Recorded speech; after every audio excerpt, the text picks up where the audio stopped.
আজি যাবলৈ ওলাইছোঁ বিয়া এখন খাবলৈ। মাহঁতৰ স্কুলৰ ওচৰৰে। এয়া মোৰ আৰু গোসানীৰ কাপোৰেদি আমি যাওঁ।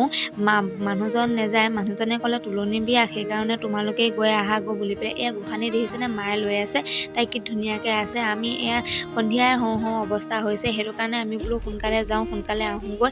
আৰু এইযোৰ কাপোৰযোৰ অলপ মন কৰিছেনে, সেইদিনাখন বিশালৰ পৰা গোসানী অন্নপ্ৰসন্নৰ কাৰণে অনা কাপোৰ। মানুহজনে ক'লে কি পিন্ধাই দিয়া, একো নহয়, মই আকৌ আনিম। এইযোৰ কাপোৰযোৰ কেনেকুৱা লাগিছে বাৰু কমেণ্ট এটা কৰি জনাবচোন। মোৰ কিন্তু খুব ধুনীয়া লাগিছে কাপোৰযোৰ, তাইৰ লগত সাজিছে।